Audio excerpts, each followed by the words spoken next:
சில படங்கள் தான் எப்பவுமே மனசில் நிற்கும். அந்த வகையில் எஸ்கே படங்கள் வந்து 25வது படம். எனக்கு தெரிந்த வரைக்கும் சில படங்களோட அமரன் படம் நின்றுச்சு மனசு. அதற்கு பிறகு இந்த பராசக்தி படம் அப்படின்னு தான் என்னால் சொல்ல முடியும். Super sir. கண்டிப்பாக இந்த படத்தை வந்து அவர் வீட்டில் பூஜை ரூமில் சாமியால் பண்ணுற ஃபோட்டோ வச்சுருக்காங்க. பராசக்தியோட விளம்பரத்தை எடுத்து டைமண்ட் ஃப்ரேம் போட்டு மாட்டிக்கணும். நம்ம இயக்குநர்கள் பண்ணுறதுக்கு பயந்தாங்களா, எடுக்க தெரியா நடிச்சு விட்டாங்களான்னு தெரியல. ஆந்திராவை சேர்ந்த அந்த சுதாகங்கரை வந்து பின்னிருக்காங்க. ரவிமோனை பார்த்தோன்னே கண்ணா பின்னாடி திட்டத்தோம் படம் பார்க்கணும். பழிக்கு பழி வாங்குறது கேட்டு இந்த பொள்ளாச்சி சம்பவம்லாம் ஒன்று பண்ணியிருப்பாங்க படத்தில். அதெல்லாம் அரிதாபம் சி அப்படியே சில கண்கள்ங்கிற மாதிரி இருக்கும். ரவிமோகன்லாம் வெளியூரில் போய் தேட்டரில் பார்த்தோன்னா கண்டிப்பாக திரும்பி வர முடியாது. அடுத்து சட்டைக்கெட்டெலாம் இழுத்துருவாங்க. அந்தளவுக்கு வந்து அவருடைய நடிப்பு இருக்குன்னு சொல்லுவாங்க. இப்படி ஒரு நல்ல ஒரு கதையமைப்பு படத்தை, நல்ல கேரக்டரை சிவகார்த்திகேயன் தூக்கி சாப்பிட்டு அடுத்த கிடத்து போயிட்டாரு. மிகப்பெரிய ஒரு இழப்பு சூர்யாவுக்கு தொடர் தோல்வியில் கொடுத்துட்ருக்காரு. இங்கே சூர்யா போட்டு கூட சூர்யாவுக்கு வந்துச்சா அவர் பண்ண வேண்டிய படங்கிறது ரைட்லேயே புறநானூறு ஏகப்பட்ட செலவுகள் பண்ணி சூர்யா ஷூட்டிங் ஆரம்பிக்கும் போது டக்குன்னு பேக் அடிச்சிட்டு முடியாது. எவ்வளோ பெரிய தவறு. சுதா அப்படியே கண்ணை மூடி காட்டு ஓட்டுறது மாதிரி ஆயிடுச்சு. அப்போ தான் எஸ்கே உள்ளே வர்றாரு. கதையே கேட்காம பண்ணார் அந்த கதை. அது எஸ்கே உடைய திரையுலக வரலாற்றில் இந்த படம் வந்து ஃபஸ்ட்டு பேஜாக இருக்கும் பராசக்தி. எவ்வளோ நீங்கள் சொல்கிற பார்த்தா ரொம்ப டிசப்பாயிண்டிங்காக இருக்குது சார். நிறைய ஃப்ரேமில் சூர்யா கண்ணுக்கு வர்றாருன்னா பார்த்துங்களேன். அப்போ அவர் நம்ம எந்த அளவுக்கு ஒரு பாதிப்பை உருவாக்கி இருக்காரு. இடையில வந்து முரண்பாடு ஏதாவது? அதெல்லாம் ஒன்றுமே கிடையாது. கதை வந்து இந்தி எதிர்ப்பு ஃபர்ஸ்ட். அது வந்து அவங்க ஜோதிகா ஃபேமிலி எல்லாம் மும்பையில் இருக்காங்க. இவருடைய கனவு ஒரு பேன் இண்டியா ஆர்டிஸ்டாக மாறின ஒரு கனவு, ஹிந்தி படம்னு ஒரு கனவு. மும்பையில் இருக்காங்க. இந்திக்கு எதிர்ப்பாக நடித்த ஒரு ஹீரோ உன் மனைவியோட நீ மும்பையில் கிளம்பி சென்னைக்கே போன்னு சொல்லிட்டு பிரச்சனைகள் வந்துடுமோன்னு பயந்துட்டாருன்னு எனக்கு ஒரு தகவல் வந்து. நான் டைரக்டர்கிட்ட கேட்குறேன், இந்த ஆதரவை ஏன் எத்தனை நாள் மிஸ் பண்ணுங்க? அவர் பேசுகிற டைலாக் தாங்க படத்தில் ஆயிடுச்சு. டெல்லி தான் இந்தியாவான்னு கேட்கும்போது தெரிக்குதுங்க தியேட்டரு. அப்படி புல்லரிக்க வைக்கிற மாதிரி இருக்கு அவரு சீன்ஸ் எல்லாம். அவ்வளோ எமோஷனல் ஸ்பீடுங்க. அப்படி ரோல் பண்ணுறாரு படத்தில் அண்ணன் தம்பி. எஸ்கேக்கே டஃப் கொடுத்துருக்காரு. நிறைய ஃப்ரேமில் எஸ்கே கிராஷ் பண்ணிட்டு போவார். எஸ்கே சொல்லியிருக்காரு அதோட கேரக்டர் ஃபர்ஸ்ட் கிளாஸாக இருக்கு. சொல்லல எஸ்கே ஒரு பக்கம் தீயா பண்ணால் கூட ஒரு பக்கம் அதர்வா, இன்னொரு பக்கம் ரவிமோகன் பிச்சு உதவிருக்காங்க. முடிவு படம் செல்லன்னு கொண்டு போய் படம்.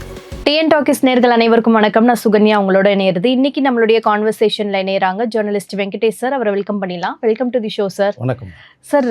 ஒரு விஜயோட ஜனநாயகன் வரல, தம்பியே வந்து வின் பண்ணிட்டாரு. இப்போ படம் வந்து வந்துருச்சு. எப்படி சார் இருக்கு? நீங்க படம் பாத்தீங்களா? படம் இப்பதான் பார்த்துட்டு வந்தேன். தம்பிக்கு ஒரு சிறப்பான பொங்கல். தம்பிக்கு சிறப்பான பொங்கல். மக்களே அந்த பொங்கலை வச்சுட்டாங்க. விஜய் ரசிகர்களும் ஒரு இனிமையான ஸ்வீட் பொங்கலை மாற்றி விட்டாங்க. எஸ்கேக்கு தான் சொல்ல முடியும். உண்மையிலேயே மிரட்டி இருக்காருமா படம். அதாவது சில படங்கள் தான் எப்பவுமே மனசில் நிற்கும்.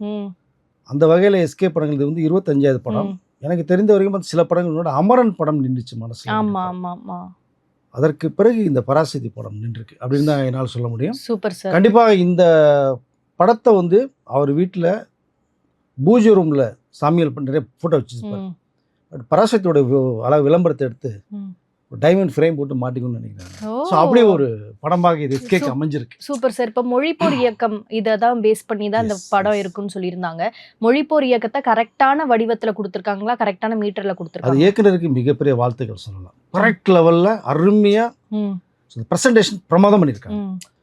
நம்ம இயக்குனர்கள் பண்ணுறதுக்கு பயந்தாங்களா, இல்லை எடுக்க தெரியா நடிச்சு விட்டாங்களான்னு தெரியல. ஆந்திராவை சேர்ந்த அந்த சுதாகங்கரை வந்து பின்னிருக்காங்க. பிரமாதமான ஒரு ஸ்கிரிப்ட், எங்கேயுமே பிசிறடிக்காம யாரையும் டேமேஜ் பண்ணாத அளவுக்கு வந்து அழகாக ஒரு லைன் அப் பண்ணியிருக்காங்க. ஃபர்ஸ்ட் ஹாஃப் கொஞ்சம் போரிங்காக இருக்குது அப்படின்னு கேள்விப்பட்டமே. அது எனக்கே போர் அடிச்சது. ஒரு 20 மினிட்ஸ் வந்து ஒன்றும் இல்லை. இப்போ சுதாகரை மனசு வச்சாங்கன்னா டக்குன்னு 20 மினிட்ஸை படத்தை ட்ரிம் பண்ணி ஷாப் கொண்டு வந்து படத்தை பண்ணிட்டு போயிடலாம். பெரிய விஷயம் கிடையாது. ஓகே. இப்போ சென்சார் போர்டில் வந்து நிறையா கட்ஸ் கொடுத்து சில இடங்கள்ல வந்து இது பண்ணாங்கன்னு சொன்னாங்க. ஸோ அந்த கட்ஸ் வந்து வேல்யூபிளாக இருக்கா, இல்லை வந்து இது வச்சிருக்கலாம் அப்படின்னு உங்களுக்கு தோணுச்சு? வச்சிருக்கலாம், ஒன்றும் பெரிய லெவலெல்லாம் கிடையாது. அது வந்து ஜம்ப் ஆகுது இப்போ படத்துக்கு. நீங்கள் வந்து இந்த ஸ்கிரிப்ட் இது இப்படி தான் இருக்குங்கிறது நம்ம தெரிஞ்ச நமக்கே டக்குன்னு ஜம்ப் ஆகும். சீன்ஸ் சில டைலாக் மியூட் பண்ணியிருக்காங்க. அப்போது பிஎன்சி மக்களுக்கு எப்படி புரியும் உங்களுக்கு? அதை என்னமோ சொல்ல வராங்க, என்னென்னு புரியலையே அப்படின்னு தோணும். அதனால் சென்சாரில் மேக்ஸிமம் கை வேண்டிய அவசியம் இல்லை. அவர்கள் என்னென்னா அப்போ நடந்த நிஜ சம்பவம் இந்தி திணிப்பு எதிர்ப்பு தான் இது. பட் அது எனி கவர்மெண்ட் வந்தோட அன்றைக்கி காங்கிரஸ் பில் நடந்த ஒரு விஷயம் சம்பவம். அது இப்போ எனி கவர்மெண்ட் சென்ட்ரல் கவர்மெண்ட் வந்தோட சென்ட்ரல் கவர்மெண்ட் அட்டாக் பண்ணுற மாதிரி இருக்குன்னு சொல்லி தான் சென்சார் நிறையா கேட்குது. 27 கட்ஸ் கொடுத்துருக்காங்க கிட்டத்தட்ட. நிறைய மியூட். ஆனால் அந்த கண்டினியூட்டி நிறைய ஜம்ப் ஆகும். பட் அதுதான் பெரிய ஒரு லேக்காக இருக்குது. ஒன்றும் இல்லை, படத்தில் இருந்து ஒரு 20 minutes beginning period, just first ஒரு 5 மினிட்ஸ் சல்லுன்னு இப்போ டைட்டிலுக்கு அப்புறம் பார்த்தீங்கன்னா கதையை நகர்த்தி கொண்டு கதைக்குள்ளே வர்றதுக்காக சில சீன்ஸ் வச்சுருக்காங்க. அங்கே தான் கொஞ்சம் லேக்காக இருக்குது, அங்கே தான் கொஞ்சம் டிஸ்டர்ப் ஆகுது எல்லாருக்குமே. ஏன்னா நான் இன்னமும் எதிர்பார்த்து வந்தோமே, ஏன் படம் அப்படி போகுது, என்ன சொல்ல வரேன்னே புரியாமல் ட்ராவல் பண்ணும்போது அங்கே ஒரு எஸ்கே ஒரு சீனில் தூக்கி நிப்பாட்டார் படத்தை. எஸ்கேவோட லுக்கு பற்றி சொல்லுங்கள். பிரமாதமாக இருக்கும். 1960s ஒரு பசங்க எப்படி இருப்பாங்களோ அந்த ஒரு ஹேர் ஸ்டைல் கெட்டப் இது, இந்த பேண்ட் ஷர்ட்டு, அப்படி நடக்கிறது, டைலாக் டெலிவரி எல்லாமே கிட்டத்தட்ட பார்த்தீங்கன்னா அந்த பீரியட் அப்படியே வந்திருக்கு. ஓகே, இப்போ இந்த பராசக்தி படத்தில் 3 டிசர்விங்கான ஒரு கேரக்டர்ஸ் இருக்காங்க, 3 மிகப்பெரிய ஆக்டர்ஸ் இருக்காங்கன்னு தான் நான் சொல்லுவேன். ஏன்னா நடிப்பின் வந்து மறு உருவம்னு சொல்லலாம். ஏன்னா அதர்வா பரதேசில அவர் நடிச்சதா இருக்கட்டும், அண்ட் அதர்வாவுடைய லுக் சொல்லுங்க. சிவகார்த்திகேயன் அமரன்ல பின்னிட்டாரு, ஜெயம் ரவி கேட்கவே தேவையில்லை, நிறைய படங்களை பின்னிருக்காரு. ஸோ 3 பேர்த்துக்குமே ஈக்குவலான சினாரியோ கொடுத்துருக்காங்களா, ஸ்பேஸ் கொடுத்துருக்காங்களா? எஸ், 3 பேருக்குமே படத்தில் வந்து 3 பேருக்குமே வந்து சுதாகர் வந்து அழகான ஒரு லைனை கிரியேட் பண்ணுறக்கான்னு தான் நினைக்கிறேன். ஃபஸ்ட்டு ரவிமோனுக்குள்ள நான் போகிறேன். ரவிமோனை பார்த்தோன்னே கண்ணா பின்னாடி திட்ட தோணும் படம் பார்க்குறவங்களுக்கு. எனக்கு இந்த அம்ஜத் கான் வந்து ஷோலே படம் பார்த்துட்டு படம் ரிலீஸ் ஆகி 5 வருஷம் ஓடுது. கல்யாணம் அப்போ பேச்சுலர் இருக்கும்போது படம் பண்ணதான், கல்யாணம் பண்ணி ஒய்ஃபோட பார்த்துருக்காரு, குழந்தை பிறந்து குழந்தையோட படம் பார்த்துருக்காரு, 5 வருஷமாக ஓடிட்டுருக்கு. ஃபஸ்ட்டு டே திட்டின ஆடியன்ஸு 5வது வருஷம் போகும்போது திட்டுறாங்களா அந்த அம்ஜத் கானை ஷோலே படத்தில். எனக்கு கிட்டத்தட்ட இந்த ரவிமோகன் வந்து எனக்கு அப்படி தான் ஒரு பரவுது, திட்டாதவங்க யாரும் கிடையாது படத்தில். ஏன்னா தமிழ் மொழிக்காக உயிரை கொடுக்குற 2 கேரக்டர்ஸ் நிஜ சம்பவத்தில் இந்த தமிழ் மொழிக்கு பழிக்கு பழி வாங்குறதுக்கு இந்த பொள்ளாச்சி சம்பவம்லாம் ஒன்று பண்ணியிருப்பாங்க படத்தில். அதெல்லாம் பரிதாபங்க சீன், அப்படியே சில கண்கள்ங்கிற மாதிரி இருக்கும் உங்களுக்கு. அதை ரவிமோகன்லாம் வெளியூரில் போய் தேட்டரில் பார்த்தோன்னா கண்டிப்பாக திரும்பி வர முடியாது, அவரை அடித்து சட்டைக்கெட்டெலாம் இழுத்துருவாங்க. அந்த அளவுக்கு வந்து அவருடைய நடிப்பு இருக்குன்னு சொல்ல வந்தேன். ஏன்னா ஒரு சாக்லேட் பாய், ஒரு சாமிங்கோ, ஒரு லவபிள் பர்சன் இவ்வளோ தான் பண்ண முடியும், சம்திங் மாதிரி பண்ண முடியும், இல்லை ஒரு ஜெயம் மாதிரி படம் பண்ண முடியும்னு தான் நினச்ச ஒரு இதை தலையில திருப்பி போட்டிருக்காரு. என்ன சார், அரவிந்த் சாமிக்கு வந்து டஃப் கொடுத்தாரு, நல்லவன் மாதிரி நடிச்சு, இதுல வந்து அப்படியே அரவிந்த் சாருக்கு ரிப்ளேஸ்மெண்டா வந்து நடிச்சிருக்காருன்னு சொல்றீங்களே. அரவிந்த் சாமி தனி ஒருவன்ல அரவிந்த் சாமி பண்ணது ரொம்ப கிளாஸா இருந்துச்சு, ரொம்ப கிளாஸ் வில்லனா பண்ணாருல்ல. ஓகே, அவருக்கெல்லாம் அப்பாவா இருக்காரு ரவிமோகன். அப்படியா? அவ்வளோ எக்ஸலண்ட் ரோல். இந்த ஹேர் ஸ்டைலே பார்த்தீங்கன்னா அப்போ ஒரு ஹேர் ஸ்டைல் வச்சிருப்பாங்க, லைட்டாக சுருள் மணிவன் ஒரு ஸ்டைல் வரும், அது ஹைட்டு வெயிட்டுக்கு இந்த போலீஸ் இதில் அப்படி காஸ்டியூமில் மஃப்டிலே வரது மாதிரி தான் இருக்கும், தெறிக்க விட்டுருக்காருங்க. அதுவும் மனசாட்சியெல்லாம் ஒரு மனிதன் எப்படி இருப்பான், எடுத்துன்னு அடிக்கிறது, ஷூட் பண்ணுறது, சாவடிக்கிற மாதிரி அந்த கேரக்டர் பண்ணியிருக்காருங்க. உண்மையிலே இது வந்து ஒரு தைரியம் வேணும், ஒரு ஹீரோ இமேஜ் உள்ளவர், தமிழ் மொழிக்கு எதிராக இருக்கிற கேரக்டர் இது. ஃபர்ஸ்ட் ஆஃப் ஆல் அதுதான் நீங்கள் பார்க்கணும். இந்திக்கு ஆதரவு கொடுக்குற குரல் அவர், தமிழ் மொழி பேசுகிறோன்னா ஷூட் பண்ணுற கேரக்டர், இப்படி நெகட்டிவ் ரோல் எப்படி எடுத்து பண்ணார், அதுதான் ஆச்சரியம். பெரிய கட்ஸ் வேணும், உண்மையிலே பெரிய கட்ஸ். ஆமாம் சார், அவர் சொல்லியிருந்தாரு நிறைய விஷயங்கள் வந்து சொல்லியிருப்பாங்க, நிறைய பேர் திட்டுவாங்க, இப்படி அவருக்கு அவராக பேசுகிற மாதிரி கண்ணாடி பின்பத்திலேயே ஒரு வீடியோ காட்சி இதுக்கு முன்னாடி கொடுத்துருந்தாரு. ஏன்னா அதெல்லாம் அக்செப்ட் பண்ணிக்கணும் அவரை வில்லன்னு அப்படிங்கிறதுக்காக கூட இருந்திருக்கு. கண்டிப்பாக நான் தான் சொல்ல வரீங்களா, வெளியூர்லாம் போய் பார்த்தாருன்னா கண்டிப்பாக திட்டு வாங்குவார், அடி வாங்குவார். என்னையா இப்படி இல்லை, இப்போ எல்லாருமே வந்து சிவகார்த்திகேயனை தாண்டி வந்து ஜெயம் ரவியை பேசிட்டு இருக்காங்க. உண்மை அதுதான். ஆக்சுவலாக சிவகார்த்திகேயன் வாழ்ந்துருக்காருங்க, அதாவது செலின்ற கேரக்டரில் பிச்சிருக்காரு. அதை தாண்டி ஒரு ரோல் இருக்கு அப்படின்னா ரவிமோகன் ஒரு ரோல் சொல்லலாம். 2 பேருக்கும் ஈக்குவல். இந்த செலியன் கேரக்டர் தேடிக்கிட்டே இருக்க ஒரு கேரக்டர் இதுக்கு யார் பேக்ரவுண்ட் பார்த்தோம்னா இந்த செலியன். கிளைமாக்ஸ் பார்த்தோன்னே ஜெயம் ரவி ஆக்ரோஷமாக 2 பேரும் இந்த ட்ரெயின் ஃபைட்லாம் பார்த்தீங்கன்னா தெருக்குறது மாதிரி இருக்கும். பட் எஸ்கே வந்து உண்மையிலேயே பிச்சிருக்காருங்க. அவருடைய அந்த அதாவது அடுத்த ஒரு பரிமாணம்னு சொல்ல முடியாது, அமரனில் போயிட்டாரு, இதுக்கு அடுத்த ஒரு கட்டத்துக்கு இப்போ இருக்காருன்னு தான் சொல்ல முடியும். நிறைய சீனில் கண்கலங்கிறது மாதிரியெல்லாம் அவருடைய ரியாக்ஷன் பெர்ஃபார்மன்ஸ் அவ்வளோ எக்ஸலண்டாக இருக்குது. Super sir. சிவகார்த்திகேயனை எங்களால் வந்து ஒரு காமெடி கலந்த ஒரு ஹீரோவாக தான் எப்போவுமே பார்க்க முடிஞ்சிருக்கு, அமரனுக்கு முன்னாடி வரைக்கும். அமரன் வந்ததுக்கப்புறம் ஓகேப்பா, ஒரு நல்ல ஒரு ஹீரோ மெட்டீரியலுக்கு வந்துட்டார், நல்ல பாடி அண்ட் வந்து அவரோட ஹியூமர் சென்ஸ் அங்கங்கே வந்தாலும் கூட ஒரு ஒரு ஒரு காம் அண்ட் கம்போஸ்டான ஒரு ஹீரோ ரேஞ்சுக்கு வந்துட்டார் எஸ்கே அப்படின்னு அக்செப்ட் பண்ணிட்டாங்க மக்கள். இதில் வந்து ஒரு கிளாசிக் பீரியட் படம் அப்படிங்கும்போது கிளாசிக் பீரியட்னாலே வந்து ஒரு ஒரு அந்த டைமிங்ல மக்களை உட்கார வைக்கிறதுங்கிறது ஒரு சாதாரண விஷயம் கிடையாது. இதுக்கு முன்னாடி வந்த காந்தா படம் கூட பிரம்மாண்ட அளவுல எடுத்தாலும் கூட அதை உட்கார வச்சுதா, மக்களுக்கு பிடிச்சுதா, மக்கள் கிட்ட போய் நம்ம எதிர்பார்த்த அளவுக்கு போய் சேர்ந்துச்சாங்கன்னா இல்ல. இந்த படத்துல அந்த மாதிரி ஏதாவது ஆகிறதுக்கு வாய்ப்பு இருக்கா? இல்லை, காந்தா படம் வந்து உங்களுக்கு வேறொரு இமேஜை கிரியேட் பண்ணாங்க. நீங்கள் தியாகராஜ பாகவதர்னு சொல்லி ஒரு லைனை கொண்டு போய் நீங்கள் அந்த ஒரு பேட்டர்ன் மிஸ் ஆகி வேற கதை சொன்னாங்க. அதுதான் அதனுடைய மிகப்பெரிய கொஞ்சம் டவுன்ஃப்ளோவுக்கு வந்து ரீசன் அமைஞ்சது. இது நிஜ சம்பவம், ரியல் மேட்டர் எடுத்து கையில் எடுத்திருக்காங்க. சிவகார்த்திகேயன் வந்து நீங்கள் சொன்ன அமரனுக்கு முந்தைய சிவகார்த்திகேயன் நீங்கள் விட்டுருங்க, அமரனுக்கு பிறகு ஒரு எதிர்பார்ப்பு இருந்தது இல்லையா, அதை விட இது வந்து ஒரு ஸ்டெப் அதிகமாக தான் பண்ணின்னு சொல்ல முடியும். அவ்வளோ பிரமாதம் பண்ணியிருக்காங்க. சொல்ல வந்த விஷயத்தை தெளிவாக டைரக்டர் சுதாகரா சொல்லியிருக்காங்க. இங்கே டைரக்டர் தான் நம்ம அப்ரிஷியேட் பண்ணணும். சொல்றது ஒவ்வொரு கேரக்டருமே செதுக்கியிருக்காங்க. ஒரு 6-7 வருஷம் நான் அந்த போராடி ஆராய்ச்சி பண்ணி ஒவ்வொரு கேரக்டராக நான் வந்து டெவலப் பண்ணி கொண்டிருக்கேன்ற அவங்க சொன்னது கூட சிதம்பரத்தில் நடந்த மேட்ரு இதுக்கு போய் ஒரு 7 வருஷமாக எடுப்பாங்க அப்படின்னு நம்ம வந்து யோசித்தோம். படம் பார்த்ததுக்கு அப்புறம் தான் தெரியுது அந்த கேரக்டரே மாறி இருக்காங்க. அப்போ பழைய சிவகார்த்திகேயன் வந்து எங்கேயுமே நம்மளால பார்க்கவே முடியாது இல்லை. புது அப்படி சொன்னா புது பரிணாமம்னு சொல்லி சொல்லுவோம் நம்ம. அவருக்குள்ள இன்னொரு கேரக்டர் உறிஞ்சிக்கிட்டே இருக்கும். அதை வெளில கொடுத்துருக்காங்க சுதா. இங்கே என்னுடைய மைண்டு பூரா படம் பார்க்கும்போது சூர்யாவை தான் அப்படி டார்கெட் பண்ணிட்டே போனேன். இப்படி ஒரு நல்ல ஒரு கதையம்ச ஒரு படத்தை, நல்ல கேரக்டரை சிவகார்த்திகேயன் தூக்கி சாப்பிட்டு போயிட்டார், அடுத்த கிடத்து போயிட்டார். மிகப்பெரிய ஒரு இழப்பு சூர்யாவுக்கு. தொடர் தோல்வியில கொடுத்துட்டு இருக்காரு. நீங்க சூர்யா போட்டு கூட சூர்யாவுக்கு வந்துச்சா? அவர் பண்ண வேண்டிய படங்க இது. டைட்டிலே புறநானூறு. ஏகப்பட்ட செலவுகள் பண்ணி சூர்யா பண்ணி ஷூட்டிங் ஆரம்பிக்கும் போது டக்குன்னு பேக் அடிச்சிட்டார், முடியாதுன்னு போயிட்டார். அது எவ்வளோ பெரிய தவறு அது.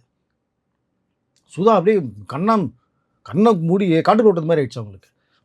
அப்போ தான் எஸ்கே உள்ளே வர்றாரு. கதையே கேட்காம பண்ணார் அந்த கதையை. அவர் தமிழ் உணர்வு உள்ள ஒரு எஸ்கேயா சூர்யாவா நீங்களே கெஸ் பண்ணிக்க. ஏன் சூர்யா அது பண்ணலை? ஏன் இவ்வளோ பெரிய மேஜர் தப்பு பண்ணாரு சார் அவர்? அதுதான் ஒரு கெட்ட நேரம். தொடர் தோல்வியில் கொடுக்கணுமே. ஒரு தோல்வியில் விட்டுட்டு ஒரு படம் ஹிட்டு கொடுத்தா அந்த வரலாற்று பக்கத்தில் வந்து இப்போ ரிஜிஸ்டர் ஆகும். அது எஸ்கே உடைய திரையுலக வரலாற்றில் இந்த படம் வந்து ஃபர்ஸ்ட் பேஜாக இருக்கும். பராசக்தி எவ்வளோ நீங்கள் சொல்கிற பார்த்தா ரொம்ப டிசப்பாயிண்டிங்காக இருக்கு சார். நிறைய ஃப்ரேமில் சூர்யா கண்ணுக்கு வர்றாருன்னா பார்த்துங்களேன். அப்போ அவர் நம்ம எந்த அளவுக்கு ஒரு பாதிப்பை உருவாக்கி இருக்காரு. சூர்யா நடிச்சு அப்படி இருக்கும். ஏன் உங்களுக்கு ஏன் ஏதாவது இடையில வந்து முரண்பாடு ஏதாவது? அதெல்லாம் ஒண்ணுமே கிடையாது. கதை வந்து இந்தி எதிர்ப்பு ஃபர்ஸ்ட். அது வந்து அவங்க ஜோதிகா ஃபேமிலி எல்லாம் மும்பையில் இருக்காங்க. இவருடைய கனவு ஒரு பேன் இண்டியா ஆர்டிஸ்டா மாறின ஒரு கனவு, ஹிந்தி படம்னு ஒரு கனவு. மும்பையில் இருக்காங்க. இந்திக்கு எதிர்ப்பாக நடித்த ஒரு ஹீரோ உன் மனைவியோட நீ மும்பையில் இருக்க கிளம்பி சென்னைக்கே போன்னு சொல்லிட்டு பிரச்சனைகள் வந்துடுமோன்னு பயந்துட்டாருன்னு எனக்கு ஒரு தகவல் வந்தது. அது உண்மையாக போய்ங்கிறது அவருக்கு தான் தெரியும். ஆனால் இந்த தகவல் வந்தது. ஸோ அதற்காக நீங்கள் விட்டுட்டு போறீங்க அப்படின்னா நீங்கள் ஒரு நடிகர் எந்த கேரக்டர் கொடுத்தாலும் நீங்கள் பண்ணணும் சார். அதை போக நம்ம தமிழன் சார். அதுதான் சொல்ல வரேன் நான். தமிழ்நாட்டில் நீங்கள் பிறந்து வளர்ந்து தமிழ் மக்கள் கொடுத்த வளர்ச்சி, உங்களுடைய உயர்வு தமிழ் ரசிகர்கள் கொடுத்தது இல்லையா? அவர்களுக்காக நீங்கள் பண்ணாட்டாலும் தமிழ் மொழிக்காவது நீங்கள் அந்த கேரக்டர் பண்ணியிருக்கோம். கண்டிப்பா பரவாயில்ல. அவர் தூக்கி போட்டு போனார்ல, நம்மளும் சூர்யா தூக்கி போட்டுறோம் ஒரு ஓரமா. சிவகார்த்திகேயன்ட்டு வருவோம். பிரமாதமான ஒரு மேட்ரு. அதுவும் ஒரு ஹீரோ ஒரு ஒரு டேர்னிங் பாயிண்ட்ல மாறுவான். கதைக்குள்ளே போகிற ஒரு சீன் வரும். அதெல்லாம் டைரக்ட் டச்சிங். அது அந்த சீன் எப்படி மாறுறான் அப்படிங்கிறது தான். ஃபர்ஸ்ட்ல அந்த 20 மினிட்ஸ் லேக்காக இருக்காருன்னா கதைக்குள்ளே போகிறதுக்கு ட்ரை பண்ணுறாங்கல்ல. அப்போது இந்திய ஆதரிக்கிற மாதிரி தான் சிவகார்த்திகேயன் கேரக்டர் கொண்டு போவாங்க.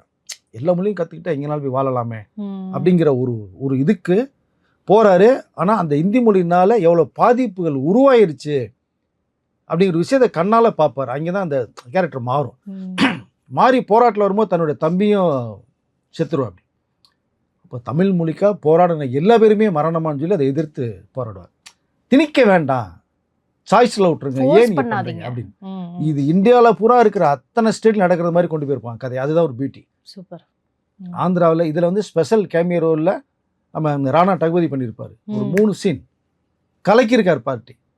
இந்த பக்கம் கர்நாடகா, இந்த பக்கம் இந்த பெங்காலில் ஒருத்தவங்க. இவர்களுக்குள்ள கிளாப்ஸ் எல்லாம் போக கேரளாவை காமிக்கும் போது பாசில் ஜோசப் ஒரு சீன் வர்றாரு பாருங்க. ஐயா தியேட்டரே அதிருதுங்க. அடப்பாவிகள் என்னையா அது அப்படின்னு. எஸ், ஒரே ஒரு சீன் கலக்கிட்டாருங்க. ஓவரால் படம் வந்து சுதா குங்குராவுக்கு மிகப்பெரிய சல்யூட் பண்ணலாம். சொல்லுங்க சார். வரேன் இருங்க, அவர் தனியா பேசுவோம். ஓகே. சுதா குங்குரா வந்து உண்மையிலே சல்யூட் பண்ணலாம். பிரமாதம் பண்ணியிருக்காங்க. நல்ல ஸ்க்ரீன் பிளே, ஸ்ரீலீலா அங்கே ஒரு glamour artist, modern costume dance ஆடுறவங்க பார்த்துருப்போம். நம்மளோட நேட்டிவ் தகுந்த மாதிரி ஹேர் ஸ்டைல் பண்ணி காஸ்டியூம் பண்ணி பிரமாதமா பண்ணியிருக்காங்க. கெமிஸ்ட்ரி எப்படி சார்? அருமையா இருக்கு. கெமிஸ்ட்ரி அருமையா இருக்கு. வரிசையா நிறைய படங்கள் ஆப்பர்ச்சுனிட்டி நிறைய வரும். AK-64 படத்தில் அஜித் ஜோடியா வர பண்றாங்க. ஸோ நல்ல ஒரு வரவு தமிழ் ஹீரோக்களுக்கு நல்ல சாமிங்கான ஒரு பொண்ணு கிடைச்சிருக்குன்னு சொல்லலாம். நல்லா பண்ணியிருக்காங்க. 2வது பார்த்தீங்கன்னா அறிஞர் அண்ணா கேரக்டரில் சேத்தன் பண்ணியிருக்காரு. அப்படியே இருக்காருங்க. அறிஞர் அண்ணா மாதிரியே இந்த ஹேர் ஸ்டைல், மீசை, இந்த பல்லெல்லாம் காவி அடிச்சு விட்டு. சார் சேத்தன் சாரோட பரிணாமத்தை பத்தி பேசியே ஆகணும். ஒரு சீரியல்ல இருந்து ஒரு ஆக்டர் வந்து இவ்ளோ டிசர்விங்கா அடுத்தடுத்த கேரக்டரை சூஸ் பண்ணி நடிக்கிறதுங்கிறது ஒரு பெரிய விஷயம். விடுதலையிலே மிரட்டி இருப்பாங்க. அதுதான் சொல்ல வரேன். எப்படி ஒரு கேரக்டரைசேஷன் பிடிச்சி 2 பேருமே, அவங்க husband and wife, Devadarshini also.